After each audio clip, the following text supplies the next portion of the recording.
So yun po, no, what's up sa inyo mga pinagpala, no? So welcome sa Nox TV. So for this video, tuturuan ko kayo kung paano gumawa ng thumbnail. Mag-open po kayo ng iyong YouTube at meron po kayong makikita mga picture na mga naka-display sa YouTube. Yan po yung tinatawag na thumbnail. Kung hindi pa po kayo sigurado sa sinasabi ko, ito po yun mga kaibigan. Kapag ka nag-open kayo mga kaibigan ng iyong YouTube, ito po makikita nyo mga kaibigan yung mga thumbnail. Ito po yung mga thumbnail. Yan po makikita nyo mga kaibigan. Yan po yung thumbnail na sinasabi ko po mga kaibigan. Ngayon po, ituturo ko sa inyo kung paano nga ba ginagawa ito, no? So bago natin simulan tong ating tutorial, wag nyo po sanang kalimutan mag-subscribe at pakihit na rin po ang notification bell para updated po kayo sa mga bagong video yung ina-upload ko at dito sa mga sa nagpupukpok sa kabila.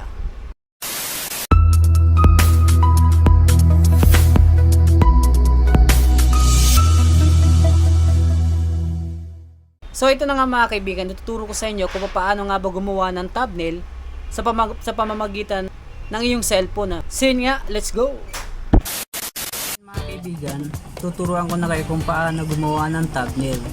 Isa ito sa pinaka mas mainam na gawin para mas mapansin po yung video nyo sa YouTube o kahit dito sa Facebook page. So ang gagamitin natin na kailangan meron tayong PicsArt. Sa PicsArt. So ang gagawin natin ngayon mga kaibigan, yung ginawa ko na content ng isang araw. So ngayon ko pa lang siya upload para ipakita ko sa inyo kung paano ginagawa yung thumbnail. So dito tayo mag-uumpisa. Edit natin to. Ito po yung kong ginagamit, color background.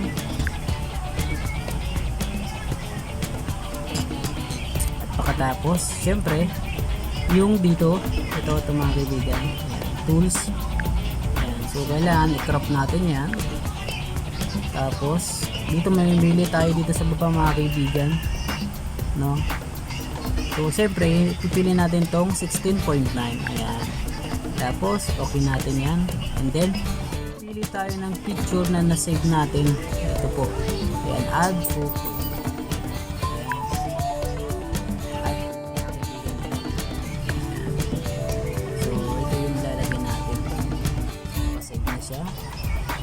And then dito pa rin tayo sa photos. Ito yung parang yung hugis cellphone, lalagyan natin siya dyan. Tapos add natin siya. Pagkatapos paano natin ito matatagal mga kaibigan?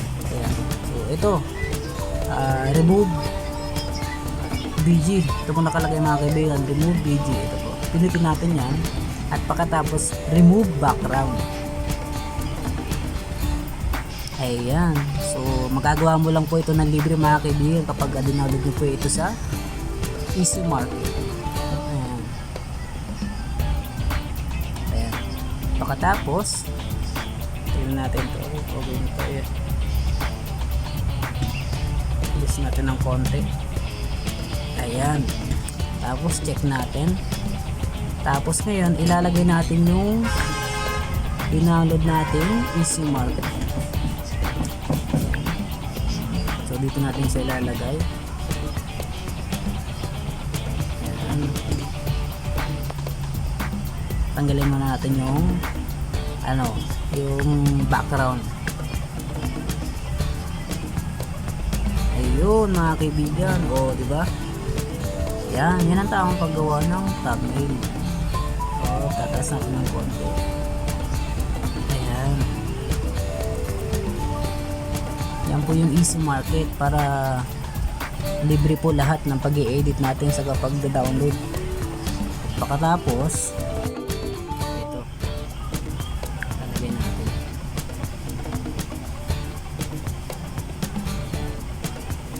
Paano kaya? Ano gano'n magandang describe? Sa nagagawa po mga kaibigan ng thumbnail, so kayo na pong bahala mag-discarte kung ano po yung tamang pagpaganda ng inyong thumbnail. Ano po? So discarte mo po yung mga kaibigan. I-adjust natin ito mga kaibigan. Bali nag-iisip lang kung anong pwede pang mas gumanda itong natin thumbnail. Lalagay po tayo ng text mga kaibigan ito. Ganyan po paglagay ng text. Tagalog na lang. Paano mag-edit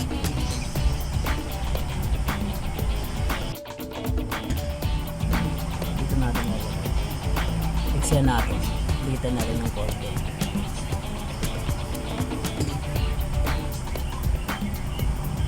Tapos pwede natin siyang lagyan ng ibang kulay mga kaibigan.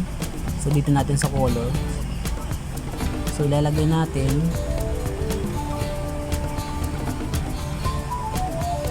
siguro ito na lang, tapos white ay black. Ayan mga kaibigan, hindi natin matanggal yung background niya. So ito, pwede natin siyang tanggalin yung konting puti. Ayan, so wala na. Tapos delete lang natin siya.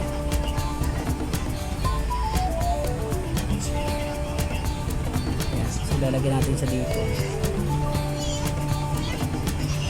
Medyo malikot yung utak nyo sa paggawa ng thumbnail at gusto pong mas mapaganda, so discard mo na lang mga kaibigan. A few moments later. Yan mga kaibigan, okay na siguro yan. Siyempre lalagyan natin siya ng watermark po ng ating picture. Ayan. Hanapan lang natin doon ng yung logo ng aking channel.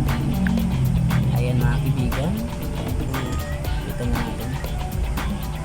Ito mga kaibigan. Ayan, makikita nyo mga kaibigan. Depende sa inyo na mas ikakaganda pa ng ng thumbnail. So diskarte nyo po mga kaibigan, no? Kanya-kanyang diskarte po kung ano po yung mas ikakaganda ng content na ginawa mo para mas mapansin ka sa social media, di ba? So ayan, check natin. Ayan, tapos save natin. Tapos done. Ayan, save. Mga kaibigan, sinasabi ko sa inyo, i-download nyo po yung AC Market para libre po lahat ang gagawin yung video at thumbnail. Pag-upload na ako ng video mga kaibigan, so papakita ko sa inyo ang tamang paglagay ng thumbnail na yon para mas maintindihan nyo po. Ayan. Ayan, dito sa plus para mag-upload tayo ng video. Ayan, so ito yung nagawa natin kahapon. Ay ng isang araw. So next lang natin yan. Ayan mga kaibigan, so ito, ayan. So maglalagay tayo ng thumbnail. Ito na yung nagawa natin na thumbnail kanina mga kaibigan. Ayan, tapos done lang natin, di ba? Napakaganda. So yun nga mga kaibigan, kung nagustuhan nyo po itong ating content, huwag nyo po sanang kalimutan mag-subscribe at pakihit na rin po ang notification bell para updated po kayo sa mga video ina-upload natin. So yun po hanggang dito na lang po ang aking vlog. Maraming salamat din.